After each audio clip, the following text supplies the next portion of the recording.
Hello friends, welcome to Pebbles. நான் உங்கள் கோபி சுதா. நம்ம இன்னைக்கு செய்ய போறது புதினா சட்னி. இது வந்து ரொம்ப சிம்பிளா பண்ணலாம். இதுக்கு வந்து என்ன சின்ன வெங்காயம், தக்காளி. இதுக்கு வந்து புளி வந்து நம்ம சேர்த்தல. அதுக்கு பதிலா என்னன்னா நம்ம தக்காளி வந்து நாட்டு தக்காளி ஆட் பண்ணி செய்ய போறோம். வாங்க எப்படி செய்யறதுன்னு பார்க்கலாம். நம்ம புதினா வந்து ஒரு 2-3 டைம் நல்லா அலசிக்கலாம். அலசிட்டு தண்ணில வந்து லைட்டா ஊற வெச்சுக்கலாம். அதுக்கு அப்புறம் ட்ரை பண்ணி எடுத்துக்கலாம் நம்ம. இது நல்லா இதாகட்டும். அதுக்கப்புறம் நம்ம வடிச்சு எடுத்துக்கலாம். ஒரு பேன்ல 4 டேபிள் ஸ்பூன் அளவுக்கு ஆயில் விட்டுக்கலாம். அதாவது சின்ன டேபிள் ஸ்பூன் தான், அதாவது அரை டேபிள் ஸ்பூன் தான். 2 டேபிள் ஸ்பூன் அளவுக்கு நம்ம ஆயில் விட்டுட்டோம். ஆயில் நல்லா காயிட்டோம். காஞ்சதுக்கப்புறம் 1 டேபிள் ஸ்பூன் அளவுக்கு நம்ம உளுத்தம்பருப்பு, 1 டேபிள் ஸ்பூன் கடலைப்பருப்பு, ஒரு 7 பல் பூண்டு போட்டுக்கலாம். இதை நல்லா பொன்னிறமாக வறுத்துக்கலாம் ஃபஸ்ட்டு. இதுவே கரெக்டாக இருக்கும். இப்போ நம்ம சின்ன வெங்காயம் அல்லது பெரிய வெங்காயம், சின்ன வெங்காயம் போட்டிங்கன்னா டேஸ்ட் இருக்கும். இது வந்து 1 கப் அளவுக்கு, அதாவது ஒரு 150 கிராம்ஸ் அளவுக்கு நம்ம ஆட் பண்ணிக்கலாம். இதை நல்லா வதக்கிக்கலாம். ஒரு பச்சை மிளகாய் கீரி போட்டுக்கலாம். இது நல்லா வதக்குங்க. பச்சை மிளகாயும் நல்லா வதங்கிடணும். இது காரத்துக்கு தகுந்த மாதிரி நம்ம ஒரு 3 வரமிளகாய் ஆட் பண்ணிக்கலாம். இதையும் நல்லா வதக்கிக்கலாம். சிம்மில் வச்சுட்டு வதக்கிக்கலாம். இது பார்த்திங்கன்னா நம்ம பாதியிலே போட்டதுனால, அதாவது உளுத்தம்பருப்பு கடலைப்பருப்பு நல்லா பொன்னிறாயிடுச்சு. இன்னும் ஒரு 2 நிமிஷம் நல்லா வதங்கட்டும். கொஞ்சமாக நம்ம பெருங்காயம் ஆட் பண்ணிக்கலாம். பெருங்காயம் போட்டோன்னா கொஞ்சம் டேஸ்ட் வந்து நல்லாயிருக்கும்.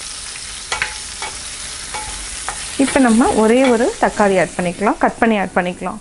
இந்த சைஸில் எடுத்துக்கலாம். சிம்மில் வச்சுட்டு நல்லா வதக்கிக்கோங்க. தக்காளி நல்லா வதங்கிட்டு இருக்குது. இதுக்கு இடையில வந்து நம்ம புதினா வந்து நம்ம ட்ரைன் பண்ணிக்கலாம். தக்காளி நல்லா வதங்கிடுச்சு. பார்த்திங்கன்னா இந்த தோல் வந்து நல்லா சுருங்கிடுச்சு. இந்த ஸ்டேஜில் நம்ம ஒரு 1/4 மூடி அளவு தேங்காய் ஆட் பண்ணிக்கலாம்.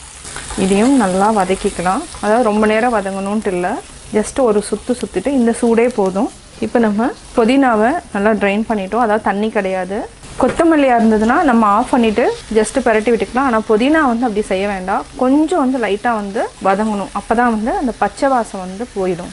இல்லைனா வந்து அந்த சட்னியினோட டேஸ்ட் வந்து கொஞ்சம் வித்தியாசமாக இருக்கும். அதனால் இதை வந்து கொஞ்சம் நல்லா வதக்கிக்கலாம். அதாவது இந்த இலை வந்து நல்லா சுருங்கி இன்னும் கொஞ்சம் வந்து இதாகணும், வதங்கணும். அவ்வளோதான், நம்ம ஈஸியாக வந்து புதினா சட்னி பண்ணிட்டோம்.